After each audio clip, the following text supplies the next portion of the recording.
ইন্ডিয়াতে গিয়ে যে কনসেপ্ট নিয়ে আসছে যে আই লাভ সারিয়া গান্ধী, মানে হয়তো দেখেছে যে আই লাভ মুসুরি, এরকম একটা দিয়েছে।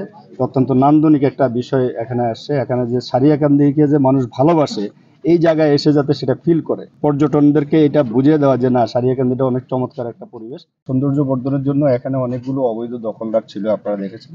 এটা পানি উন্নয়ন এক্সচেঞ্জ এখানে উপস্থিত আছেন, আমাদের পৌরসভার মেয়র মহোদয় আছেন, উপজেলা নির্বাহী অফিসার আছেন। উপজেলা নির্বাহী অফিসার প্রায় আমাকে এই বিষয়টা উচ্ছেদ করার জন্য, এখানে একটা সৌন্দর্য যাতে পর্যটকরা একটা কমফোর্ট জোন পায়, সেই জন্য কিন্তু ওনারা চেষ্টা বারবারই আমাদেরকে তাগিদ দিয়েছেন। পানি উন্নয়ন বোর্ড থেকেও আমাদের কাছে তাগিদ আসছে যে এই বিষয়গুলো উচ্ছেদ করে দেওয়ার। তো আমরা সেটা ম্যাজিস্ট্রেট নিয়োগ করে সেটা উচ্ছেদ করতে সক্ষম হয়েছি। এবং আপনাদের উপজেলা নির্বাহী অফিসার মুসুরিতে গিয়ে, ইন্ডিয়াতে গিয়ে যে কনসেপ্ট নিয়ে আসছে যে আই লাভ সারিয়া গান্ধী, মানে হয়তো দেখেছে যে আই লাভ মুসুরি, এরকম একটা দিয়েছে। অত্যন্ত নান্দনিক একটা বিষয় এখানে আসছে। এখানে যে সারিয়া গান্ধীকে যে মানুষ ভালোবাসে, এই জায়গায় এসে যাতে সেটা ফিল করে, পর্যটনদেরকে এটা বুঝিয়ে দেওয়া যে না, সারিয়া গান্ধীটা অনেক চমৎকার একটা পরিবেশ। এই জন্য আই লাভ সারিয়া গান্ধী আজকে সৌন্দর্য বর্ধনের একটা পার্ট আমরা উদ্বোধন করলাম। আর ইতিমধ্যেই আমি আসতে আসতেই উপজেলা নির্বাহী অফিসার বলছিলেন যে এটাকে পরিকল্পিতভাবে একটা পর্যটন নগরী করার জন্য, যা মানে এটা যাতে পর্যটকরা এখানে এসে মোটামুটি একটা ভালো ফিল করে, সেজন্য তারও কিন্তু চিন্তা ভাবনা আছে।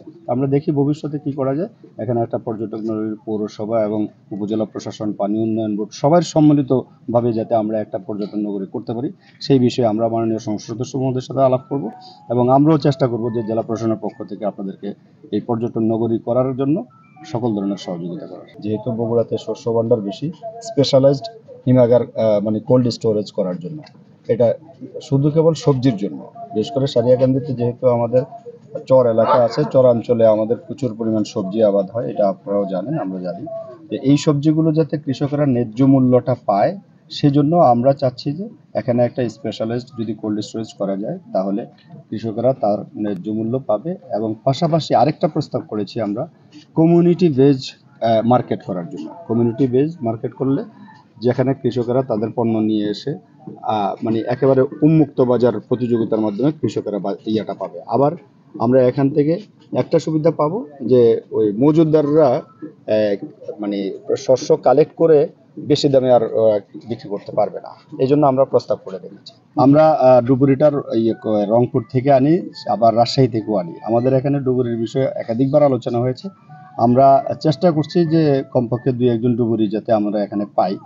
আর যেহেতু এটা আসলে সিজনাল বিষয়টা, যেহেতু 6 মাস আমাদের পানি থাকে, আর যেহেতু এখানে কোনো পুলিশ ফাঁড়িও নাই বা নৌ পুলিশ নাই, যার ফলে আমরা কিন্তু ডুবুরি এখনো পাইনি। তারপর আমরা চেষ্টা করছি যে ডুবুরি, যে এটা নিয়ে আলোচনা হয় প্রায় সময়, আমরা আলোচনা করি ডুবুরিটা আমরা চেষ্টা করছি এখানে একটা ডুবুরির ব্যবস্থা করা যায় কিনা।